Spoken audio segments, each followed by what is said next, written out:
राम जय जय राम बोलो श्री राम जय राम जय जय राम बोलो श्री राम जय राम जय जय राम बोलो श्री राम जय राम जय जय राम श्री राम जय राम जय जय राम बोलो श्री राम जय राम जय जय राम बोलो श्री राम जय राम जय जय राम बोलो श्री राम जय राम जय जय राम बोलो श्री राम जय राम जय जय राम बोलो श्री राम जय राम जय जय राम बोलो श्री राम जय राम जय जय राम बोलो श्री राम जय राम जय जय राम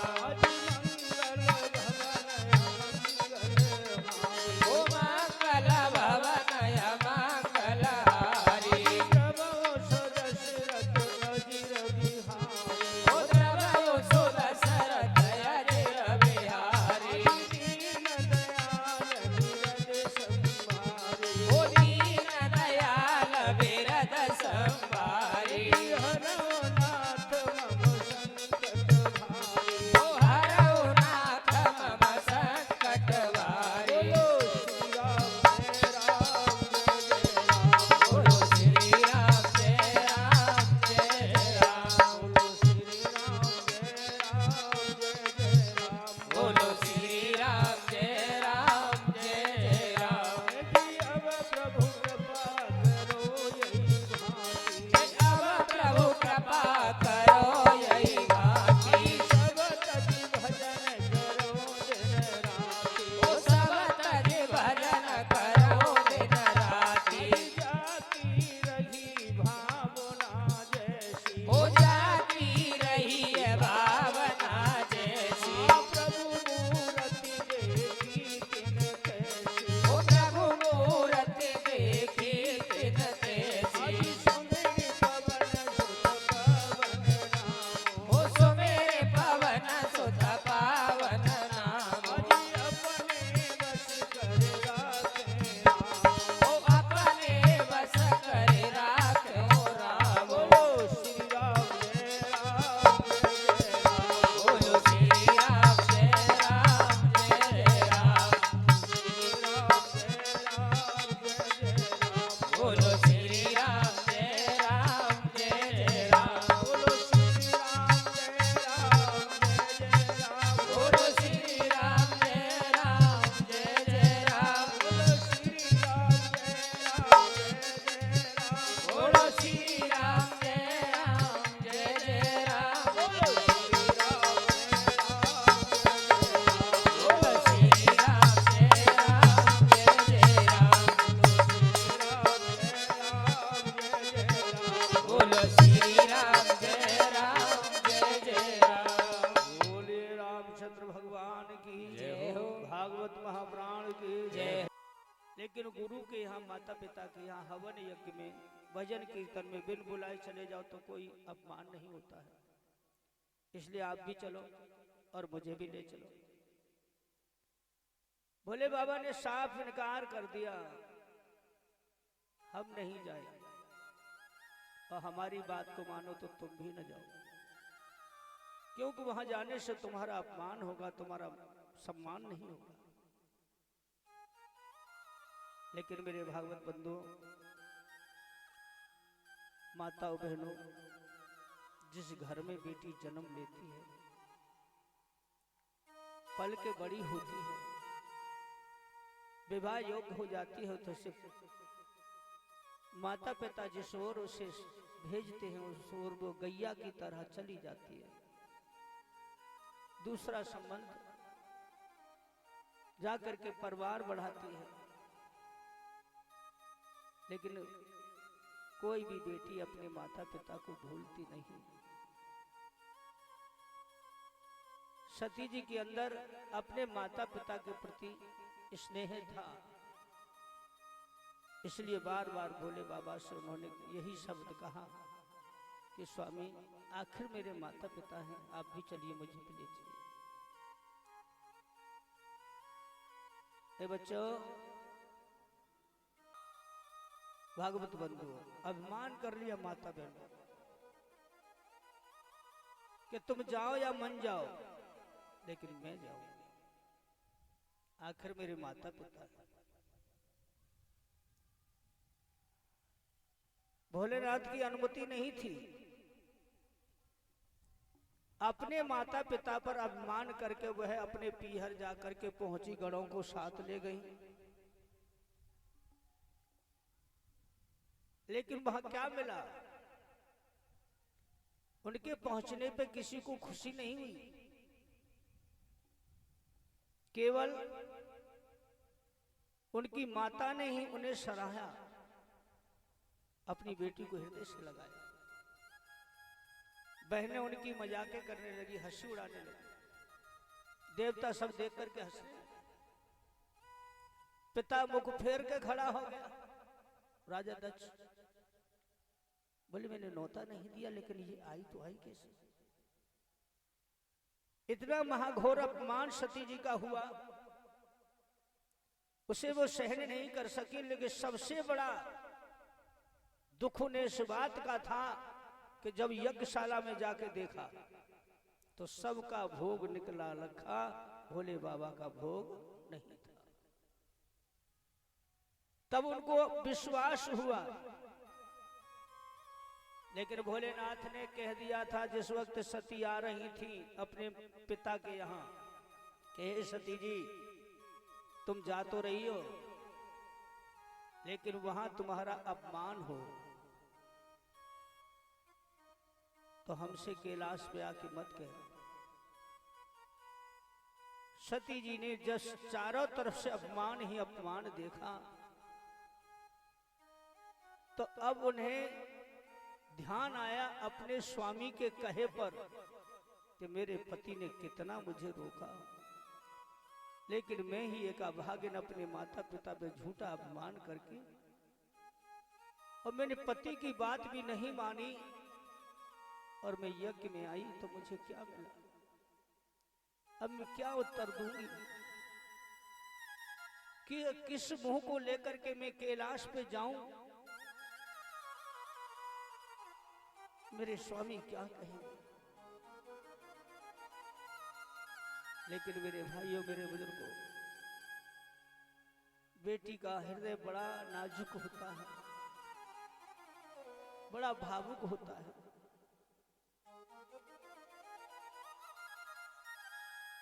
लेकिन ऐसा कहा है वेद के अनुसार कि अभिमान करना स्वाभाविक है बेटी के लिए, अपने माँ बाप पर, अपने परिवार पर। लेकिन जब तक है वो, जब तक अपने माता पिता के यहाँ है तब तक।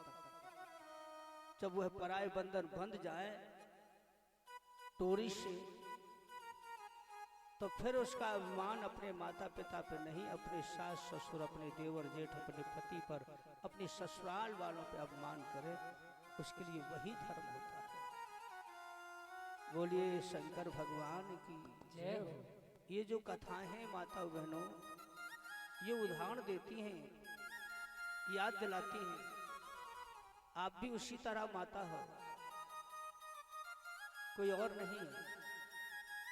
ये हमारी नन्ही सी कन्याएं हैं, ये बैठी हैं, इनके लिए ये कथा उदाहरण दे रही है कि हमें कभी भी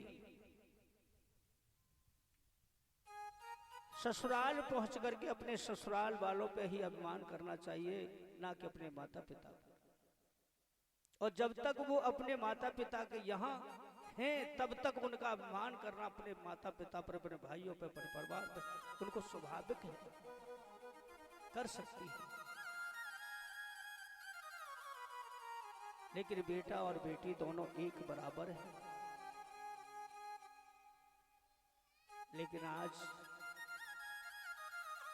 इस कलयुग में बेटा को सम्मान मिलता है जो घर में पैदा होता है, उसकी खुशी मनाई जाती है, गीत बधाए गाए जाते हैं, दक्षिणा दी जाती है। और जिस घर में बेटी पैदा हो जाए ना, तो उस घर पे पूरे पे ऐसे मातम जैसे चाहा जाए जैसे कोई घर में मर गया। ध्यान दीजिए मेरी माता बहन, ऐसा क्यों? अरे अपने हृदय से विचार कीजिए मेरे भाइयों, मेरे बड़े बूढ़े हो, मेरे नौजवानों, ये विचार कीजिए कि न बेटा अलग है न बेटी अलग है। और ये सत्य है कि बेटा तुम्हें पीठ दे सकता है, समय आने पर तुम्हारे लात भी मार सकता है, लेकिन बेटी तुमसे आके हृदय से लग कर के वो रोएगी और कहेगी पिताजी तुम कैसे हो? माता मुझे तेरी बहुत याद आती है। बेटी आकर के रोती है तो माता का और पिता का दिल हृदय जो भावुक हो जाता है, गदगद हो जाता है।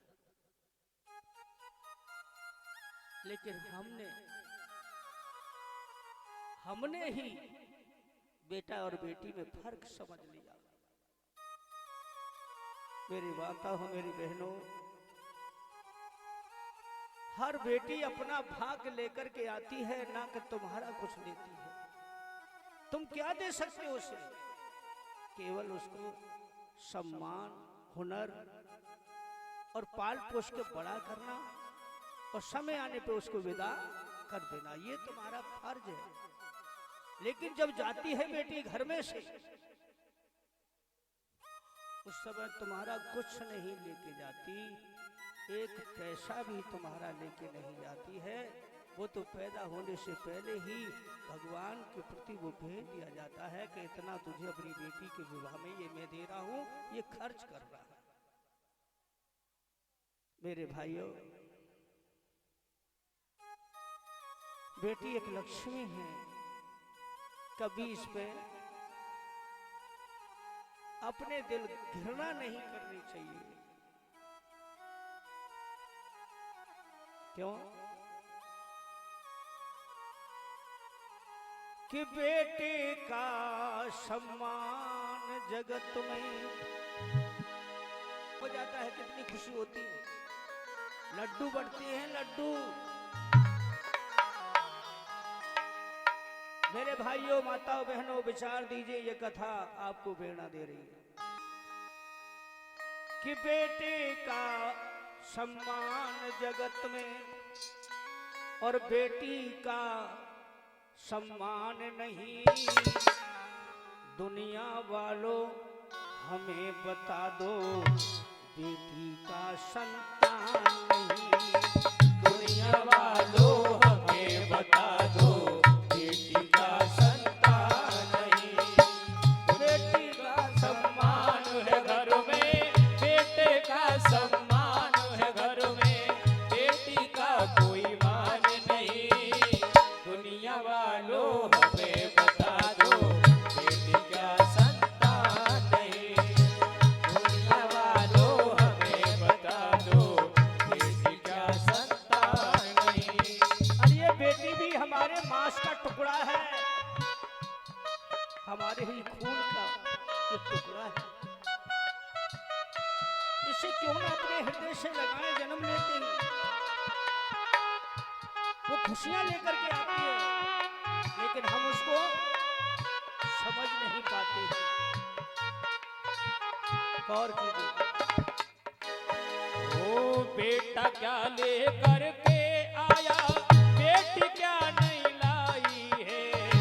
बहना के बिन भाई की देखो, सुनी रहे कलाई है। हाँ, सुनी रहे कलाई है।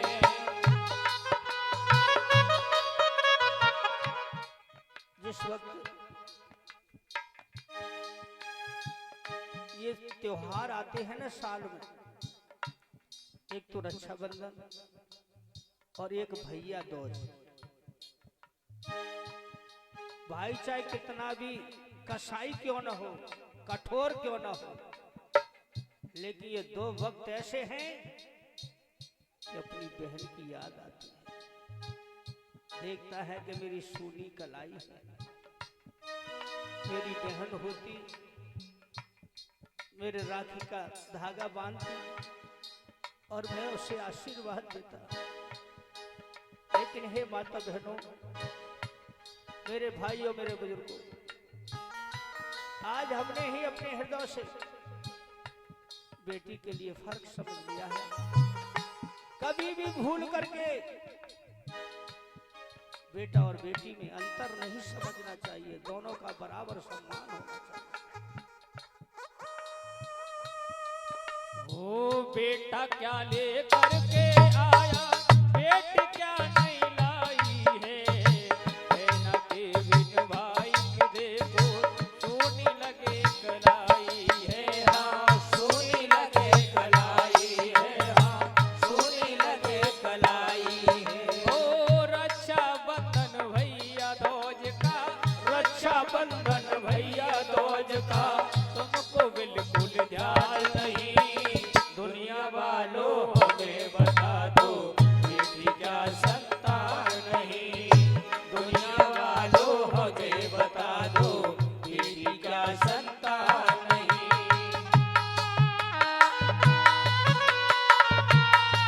मेरी माँ से गिला मुझे यही सिला, मेरी माँ से गिला गिला यही सिला, बेटियाँ क्यों पराई हैं,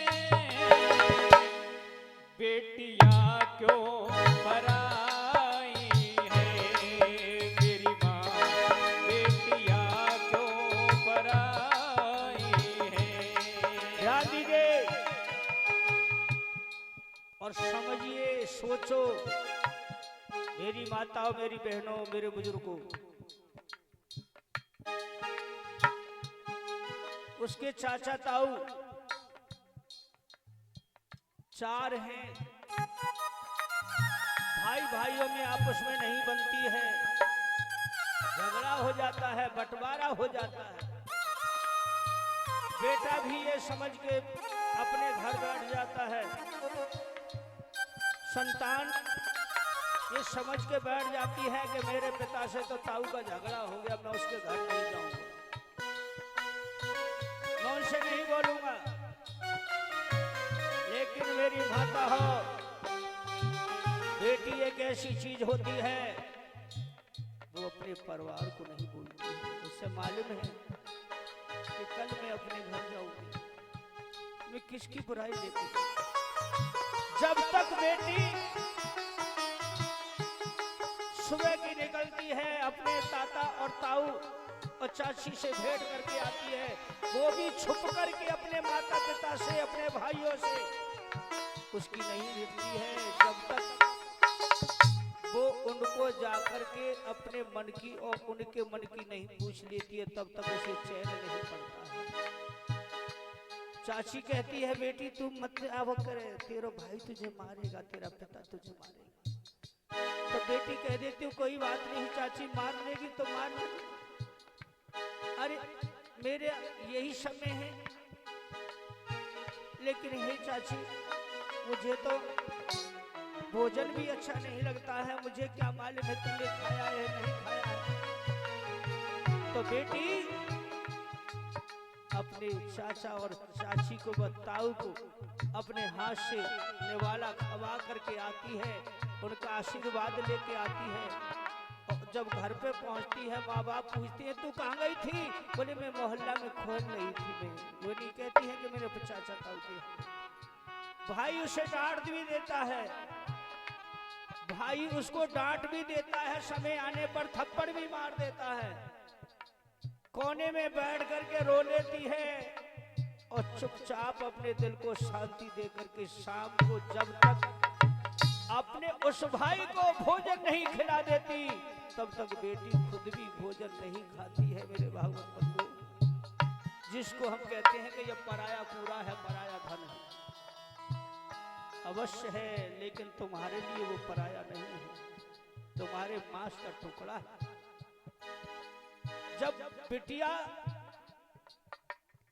पराये बंधन जाती है,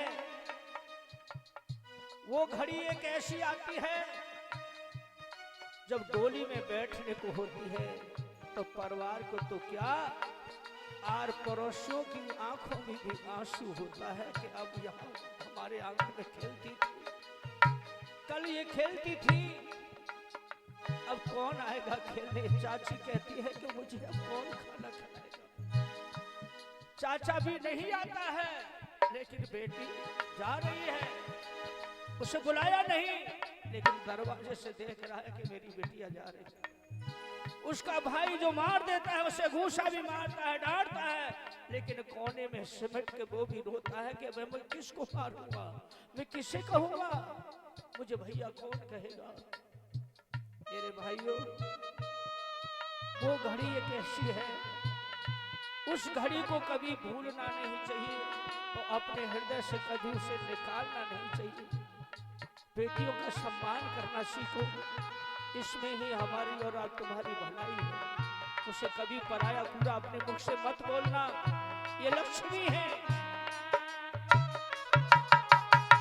बेटा साथ छोड़ भी देगा, बेटी साथ न छोड़ेगी, छोड़ेगी जिस दिन दो घर से जाके नाता जोड़ेगी, हाँ जाके नाता जोड़ेगी। ये सत्य है, बेटा तुम्हें पीठ दे जाएगा, जिसको तुमने पढ़ाया लिखाया उसके पीछे जमीन जायदाद भी बेच दी, अपना खून पसीना भी लगा दिया। शादी होने के बाद 20 वर्ष में तुम उसे सिखा करके पढ़ा के तैयार नहीं कर सके, तो आने वाली ने उसे 10 दिन में ही अपना कर लिया, 10 दिन में अपना कर लिया। जब आता है नौकरी से, माँ बाप दरवाजे पे, भैया चौकट के पकड़ के खड़ी होती है और पिता दरवाजे पे कहता है अपने मन से कि मेरा बेटा नौकरी से आया है, मेरे पास कुछ आएगा, कुछ मुझे 100-200 रुपये दे जाएगा। और वो देख रही है छर्जे से कि जी कौन कोने से आए के मिल रहा हुआ, और बाकी निगाह पड़ गई तो वो सिमट गया, सीधा निकला चला गया। बाप भी खड़ा देख रहा है, भैया भी खड़ी देख रही है। मेरे भाइयों, मेरे बुजुर्गों, ये क्या है? ये कलयुग का प्रथा। जिस बाप को उन माता पिताओं ने जन्म दिया है, अपनी पत्नी के कहने में उसको ठोकर लगा दी, भूल गया। 100 रुपए दे करके तनख्वाह में से, और तू शाम को फिर पूछ रहा हो कि पिताजी तुम बाजार गए थे, मैंने 100 रुपया तुम्हें दिए थे, उसमें से कितने खर्च हो गए, कितने बाकी बचे हैं? अरे धिक्कार है ऐसी संतान के लिए, ऐसी औलाद के लिए। जिस बाप ने तुम्हारे पीछे लाखों खर्च कर दिए, उसने कभी नहीं पूछा कि तूने कितना पैसा खर्च करवा दिया, और तू 100 रुपया दे के हिसाब ले रहा है। हे विधाता, ऐसी संतान न हो तो ही अच्छा है। वो तरसता नहीं कैसे बेटा? ओ बेटा बेटी एक बराबर, कोई बड़ा नहीं छोटा है, फर्क जो समझे इन दोनों में वो नियत का खोटा है, हाँ वो नियत का खोटा है, वो नियत का खोटा है। नियत के खोटे को जग में, नियत के खोटे को जग में अब देखो कोई मान नहीं। दुनिया वालों हमें बता दो, बेटी क्या संतान नहीं। दुनिया वालों हमें बता दो, बेटी क्या संतान नहीं। दुनिया वालों हमें बता दो, बेटी क्या संतान नहीं। दुनिया वालों हमें बता दो, बेटी क्या संतान नहीं। और ये सब मेरे नौजवानों, कभी भी भूल करके अपने माता पिता को भूलना नहीं चाहिए।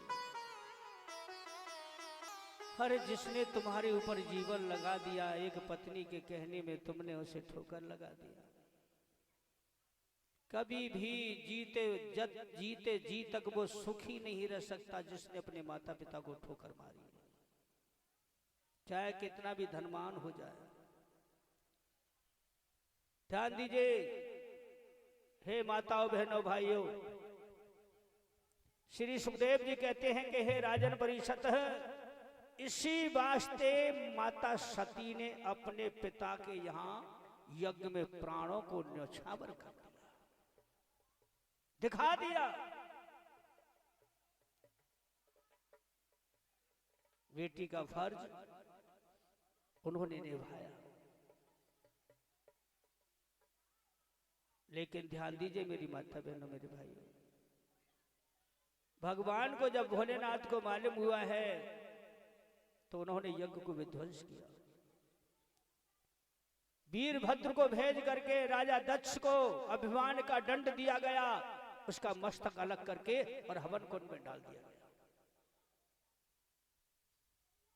देवता जितने भी थे सबको दंडित किया गया, जो जो राजा दक्ष की यज्ञ में गए थे। उन्हें जब इस बात का एहसास हो गया कि भोलेनाथ का अपमान होता रहा, हम देखते रहे, वो ऐसे राजा के यहां आकर के हमें क्या मिला? अपमान। सबने भोलेनाथ से क्षमा याचना मांगी।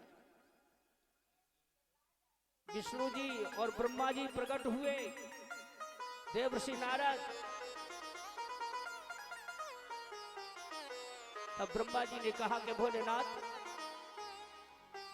चलो राजा दक्ष ने अभिमान किया, उससे दंड मिल चुका है,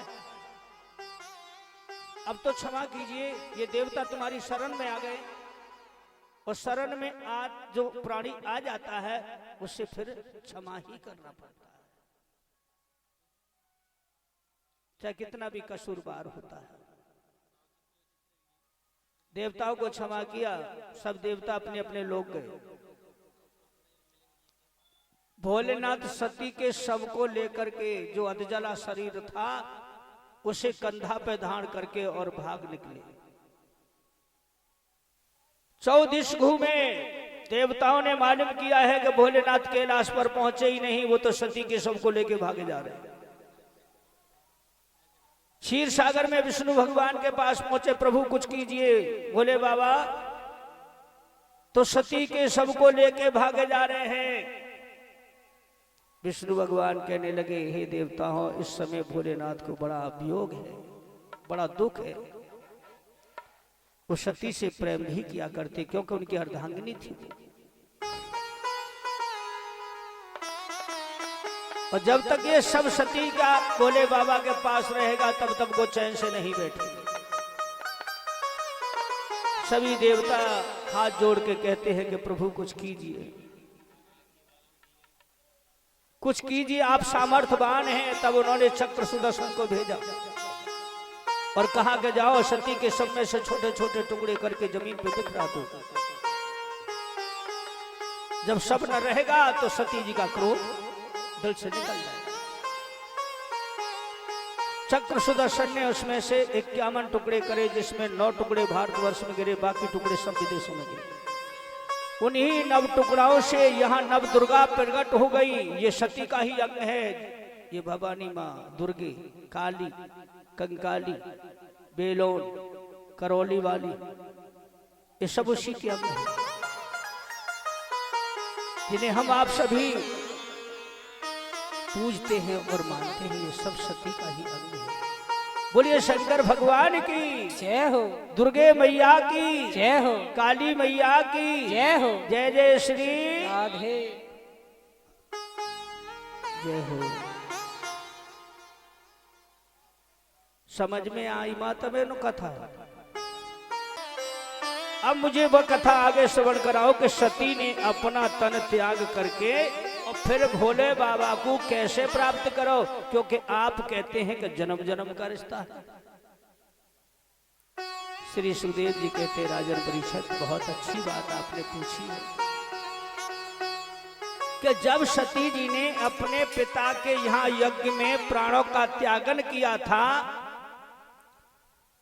तो मरते समय उन्होंने पति के चरणों में ध्यान धर के और उनसे प्रार्थना की, जो गोस्वामी तुलसीदास जी ने लिखा है।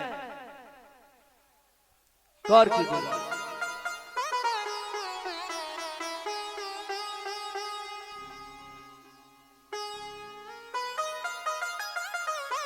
गोस्वामी तुलसीदास जी ने चौपाई में लिखा है,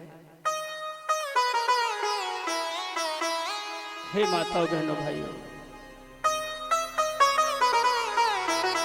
ये सती मरत हरि शनिवर मांगा जन्म जन्म श्री पद अनुरागा जन्म जन्म श्री पद अनुरागा। बार बार उन्होंने प्रार्थना की अपने पति के चरणों में ध्यान धर के कि हे स्वामी, मैं तुम्हारी रहूंगी, तुम मेरे रहेंगे, जन्म जन्म मैं तुम्हारी हूं, लेकिन जो मैंने इस जन्म में अपराध किया वो मैं अब किसी जन्म में अपराध नहीं करूंगी, भूल नहीं करूंगी। इसी कारण ध्यान दीजिए, तही कारण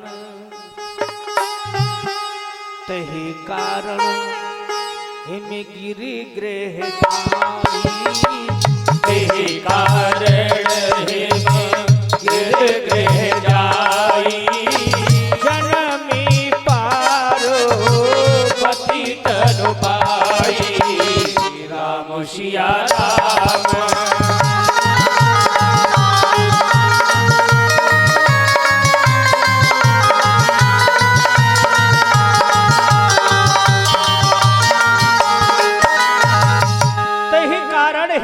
गृह जाई, जनमी पार्वती तनु पाई। दूसरा उन्होंने जन्म राजन परिषद राजा पर्वतराज के यहाँ पाया, हिमालय के। उनकी माता सुनैना, ध्यान दीजिएगा, जहां सुंदर सा रूप लेकर के पहुंची और बड़े ही हर्ष के साथ उनका लालन पालन किया। देवर्षि नारद के द्वारा उनका नाम संस्कार कराया गया। उनके 3 नाम रखे गए, उमा, अंबिका और भवानी। 5 वर्ष की अवस्था पे जाकर के पार्वती को ध्यान आ गया पिछले जन्म की,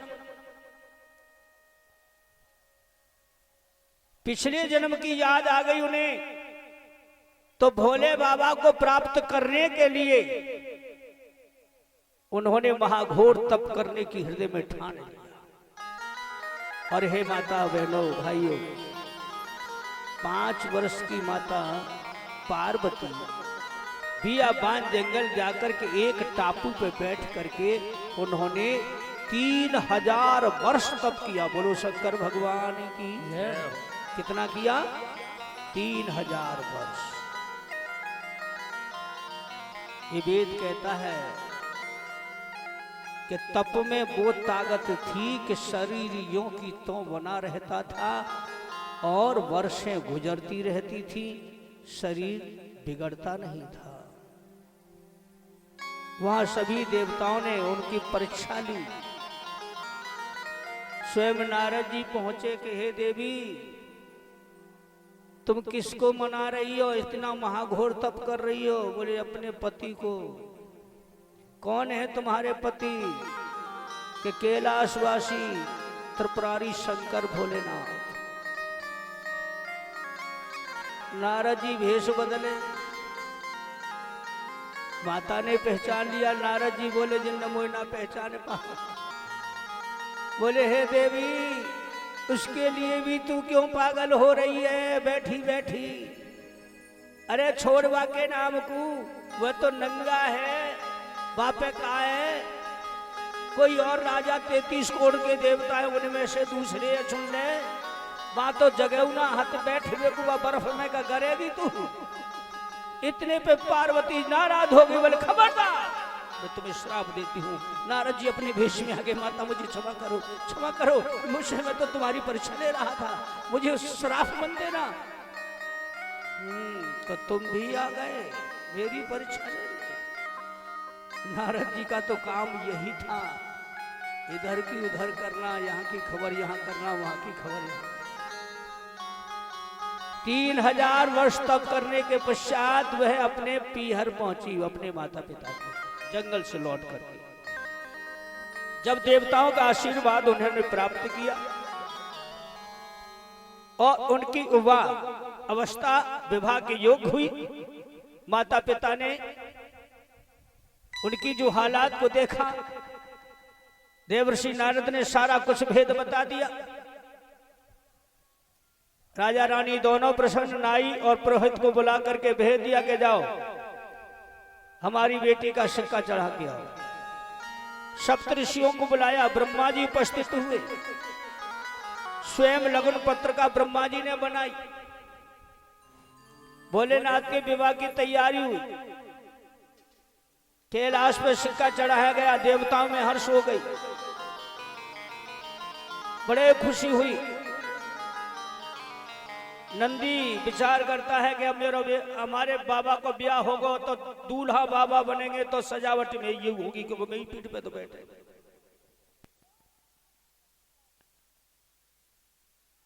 भोलेनाथ कहने लगे, नंदी बारात का समय हो गया, अब हमारे बारातियों को नौतिया आओ। बोले पहले कहाँ जाऊं कि शुक्र शनिचर के जोड़ उनकी पक्की गड़ाई। नंदी माथो पकड़ के बैठेगो, बस से रहन दो है गो भी आती हो। ये दो ता जाएंगे ता तो झगड़ो होगो। हमें तो इच्छा है कि तुम्हारा ब्याह है जे अच्छी भली भांति लड़ाई झगड़ो ना हो। और तुमने पहले ही असगुन के भी नहीं ले, जिंदगी नाम से असगुन होता है वो नहीं बुलावी की कह रही है। बोले खबरदार, पहले जाओ शुक्र शनिचर को नौता देना और सुने साथी लेके आना। भोलेनाथ की बात सुन के नंदी बोले, जो कछु होगो सो देखी जागी, हूं तो भजते पे रहो, रट्टो होगो तो काऊ होते रहो, देवतन की बात है। शुक्र शनिचर भूत मसान खईस सबको बुलाया और देवतन को न्योता दे दिया है बारात में आने के लिए।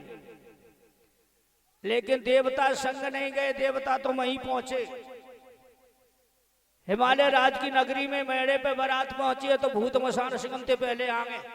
को नच रहो, को हंस रहो, को रोए रहो। काऊ के खोपड़ी है तो काऊ के खोपड़ी ही ना रोंड मुंडू है। ना ही भगो फिरो पूरे नगर में कि बुलाओ दे रहो है बारात को, ले आओ चलो बारात है। पार्वती की सखी ने माली में है गई कि बारात आ गई है मेड़े पे। और ये आदत होवे ना छई छापरी की, छोटे छोटे बालक की कि बारात देखी हमें कैसी दूल्हा है, कैसी बाजी है, हमें काका है। लेकिन फिर वहां पहुंची तो बिना देखे अब का हुए सखी दस्त है गए, का हुए बुखार चढ़ी। हाँ कोई देखते खे हाँ घरन में भग गई अपने अपने में। और बच्चन ने मालूम पड़ी तो भैया बच्चन के तो हाल ही बुरे है गए। अब घर वाले पूछे का है गो तो जो के भू भू भू भू आवाज ही नहीं करे मुंह में थे तो भूत आए। वो हाल हो गया, भोले बाबा की बारात है। सखी पहुंची, अरे बहना तेरी तो मुकद्दर फूट गयो। बोले क्यों, क्या हुआ? मैं ना आ गई भजकी, मैया आ गई। क्या बात है ए बिटिया, क्या बात है? अरे भैया हम पे ना कहो चुका हो जाए रो। अरे हर विवाह की खुशी होवे के बारात आवेगी, नगर में खुशहाली होगी, लेकिन भैया वहां में कोई देवता ना आयो, ना कोई इंसान आयो। वहां में तो सब भूत ही भूत है। कोई रोए रहा हुआ, कोई हंस रहा हो, कोई नच रहा हुआ, कोई ताली बजा रहा, कोई ऊ कर रहा, कोई आ कर रहा। मैया ने पार्वती को समेट लो। बोली यदि ऐसी बारात आई है तो हरगिज है जाए, मैं ऐसे के संग भाई बिटिया है ना भी आऊंगी। कोई जानबूझ के अपनी बिटिया ना डाले, धार में ना जाओ पे कोई। मैया रो रही है, मैंने नाई करी नारद ते, पर नारद की बात में आए कि हमें आज रोना पड़ रहा है। वो हाल हो गया नगर में। सब सखियां बैठी बोली पार्वती हो बेना, तेरे बारात में ऐसे ऐसे खईस आए, ऐसे ऐसे मसान आए। बच्चन की तो काचली को बड़ो बूढ़ो नहीं बचेगो, सिगन ने खा जाके साफ कर देगी। पार्वती जी को तो पता था पिछले जन्म की ये मेरे प्रभु की महिमा है, लेकिन बिना विश्वास कैसे हो बाबा माँ को। वे तो सब मातक पटक रही है, मैया रो रही है। नायन ये मालूम पड़ गई। नायन, आप जानते हो तुम्हारे यहाँ नायन को क्या कहते हैं? किसको कहते हैं? हाँ, खवास की पत्नी जो होवे ना, नाव की पत्नी, वासी कहा नायन। वह मालूम है गई कि मसान आया, भूत आए बरात में, और मेरे आदमी को पहले काम रहे तो आगे जाए भी तो कहूँ भूत के पल्ले पड़ के कहूँ ऐठ दई तो भैया मैं तो कहता हूँ रागो गड़बड़े हमें। अब तो नायन भगी फिरे, बाबर कोने पे गई, बेना हो हमारे वे आए कहा के आए तो हते में तक चले गए। अब नायन बतलो भगी फिरे बाने की ला, पहले मैं तो देखिया उस जाए के देखो वहीं तो कोई हंस रहा है, कोई नच रहा, काउ के जजे बाढ़ है तो काउ के जजे दांत है। अब तो भैया नायन को सपड़ा खराब है। वो लौट के आई, सबरी बोली बेना काय को भगी रही है? अरे बेना हो दुबक जाओ, काउ भी दुबक हो जाए तो अबे वाली बच्चे ने लगे समझ जाओ। बोले क्यों? क्या बोली?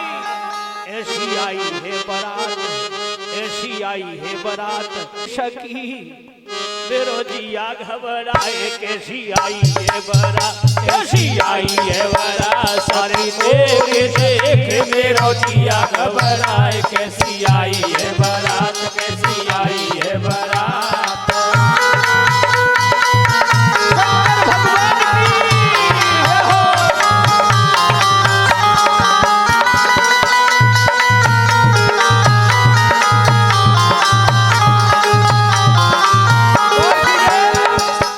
सवरे हो सउड़े नाहिन के, सवरे हो सौड़े नाहिन के, सवरे हो सउड़े है नाहिन के, सवरे हो सौड़े नाहिन के, कूदत लखे पाँच पाइन के, कूदत लखे पाँच पाइन के।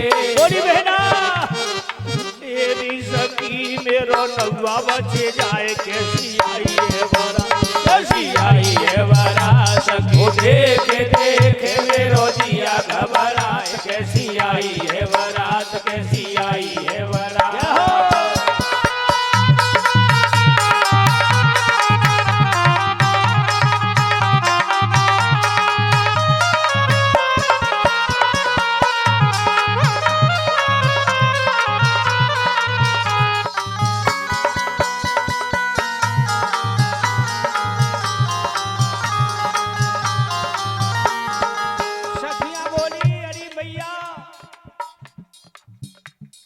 कोई इंसान हो के देवता हो तो बिना देख के रीझ खुशी होवे, ऐसे ने देखा का खुशी होवे, देखते ही तो मालूम पड़े हाय खाए ले तू है। अरे भैया बोली बेना सिर सर फने को बंधरो जूड़ो, सिर सर फने को बंधरो जूड़ो। अरे भैया बे भूत मसान हते सो हते दूल्हा बिन के कर रहो है भारी मलूक बाकी बड़ी बड़ी जटा भैया अबे ये सिंगा बागे नहर में और वो सी सब सिर सर फने को बंधरो जूड़ो, सिर सर फने को बंधरो जूड़ो। जाके संग ना दिया ढूंढो, जाके संग ना दिया ढूंढो। जाने कानन बिच्छू ले लटकाए, कैसी आई है बारात, कैसी आई है बारात देख देख मेरो जिया घबराए, कैसी आई है बारात, कैसी आई है बारात।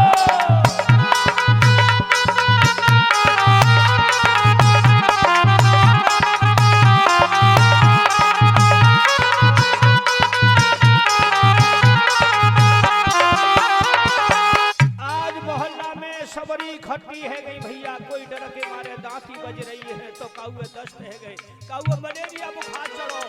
ओहो ऐसे कपड़े पर डर के मार बोली भैया, अरे भैया ऐसी बारात हम न देखी और न आगे देखेंगे, क्योंकि कोई जिंदा रहेगा ही न तो देखेंगे का। मैया अपनी बिटिया की जेठ भरे जुड़ मेले सखियां करे चबुआ गुलबेले सखियां करे छबुआ कौन आए ब्याह वे आए गो हौआ आपस में सखी रही बतराए कैसी आई है बारात कैसी आई है बारात सखी देख देख मेरो जिया घबराए कैसी आई है बारात कैसी आई है बारात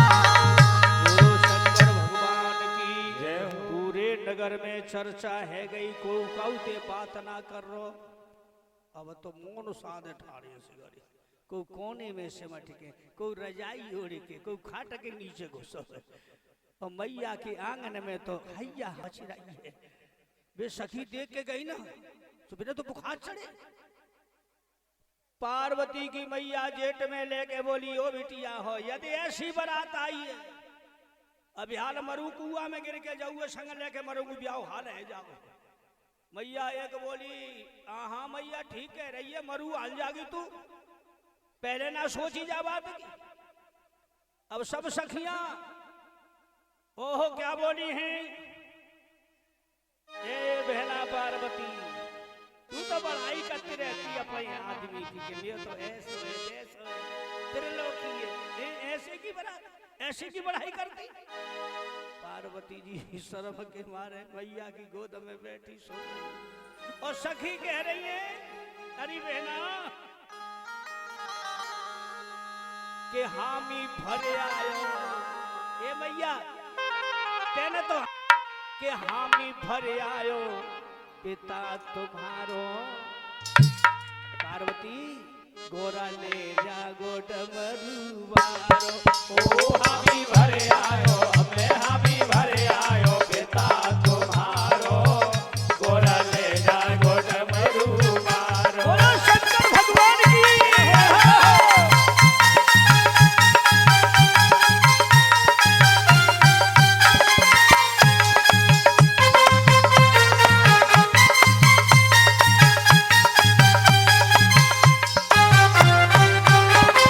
एक सखी बोली बहना का बताऊं भैया बोली बोल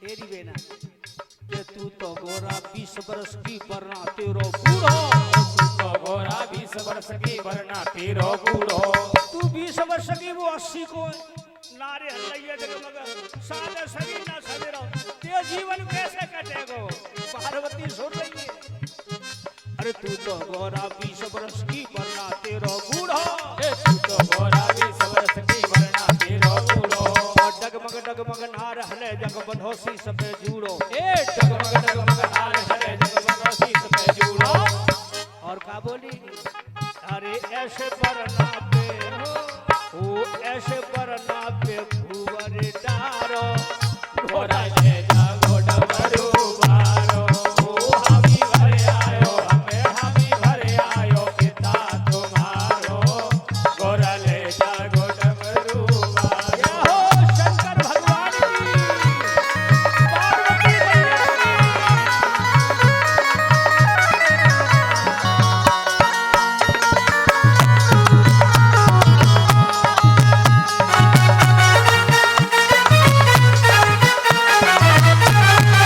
एक सही बोली भैया वो तो ऐसा 40 शेरी नंगा है कि वहां पे पहले में कपड़ा ना तो दूल्हा बन के आवा खाता और फटल राखे मले मैया देख तब बुरो लगे रहो ते बिटिया के तो बाग टूट गए एक सखी बोली बेटा और बरातीन की तो केहू का हम पे तो केहू ना जाए रहो को आए के चिपक नहीं जाते क्या तो भूतों को नाम ही बुरा होता है क्या बोली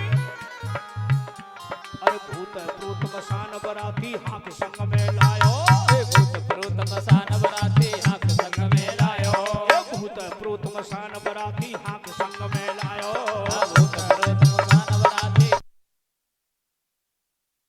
तनपत तैया गले में विषर लहर लहर लहरायो तनपत तैया गले में विषर लहर लहर लहरायो मन मारे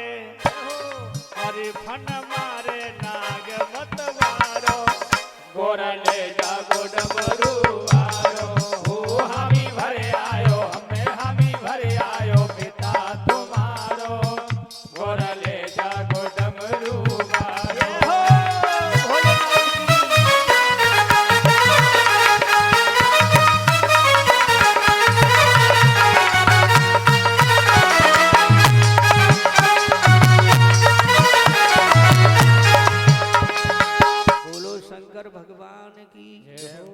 पूरे नगर में चर्चा